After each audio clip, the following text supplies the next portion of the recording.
Alright guys, I'm kind of new to YouTube, but I just wanted to make a quick little video on this Smith & Wesson 632 UC.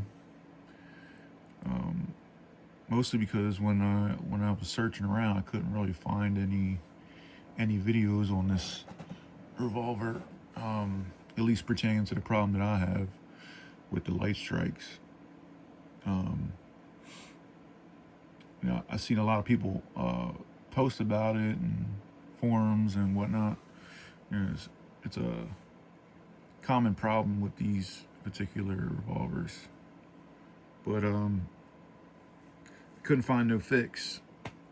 And after sending it to Smith & Wesson 3 different times, and it's still coming back with light strikes, I was kind of at a loss, what to do.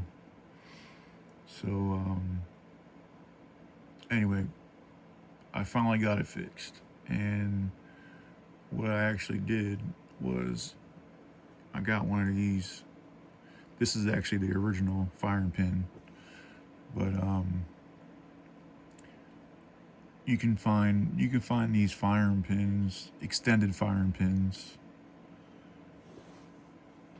on the internet.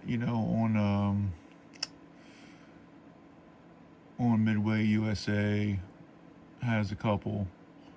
eBay, I think, had some, and there's another site called TK Customs that sells extended firing pins for the J-frames. The one I have is actually from a kit, from the Apex kit, J-frame duty carry spring kit. If you get this one, don't use the springs that it comes with. Even the spring that goes with this firing, the firing pin. I tried that and was still getting light strikes, so I finally swapped all the aftermarket springs out, put the OEM springs in, and the extended firing pin, and I got through 250 rounds with no light strikes. So it seems to have fixed it, because before I couldn't get through a full cylinder without a light strike. So that's what fixed it for me.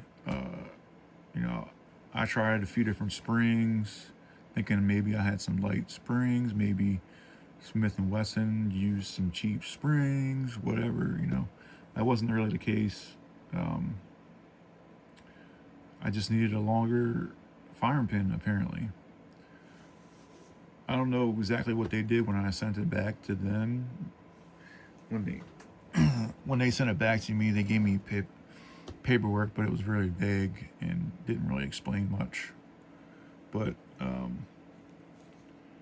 just kind of want to point out, maybe if you guys are having this same issue, I don't know if you can see it, but if you pull and hold the trigger in, you'll see the firing pin.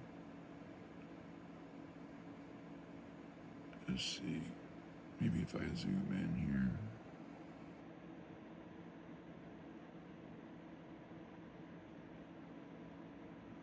You can see the firing pin and how much it sticks out more than the original, at least on mine. And that's kind of what clued me in on one of the things I wanted to try. There's plenty of videos online on how to take apart these J-frames.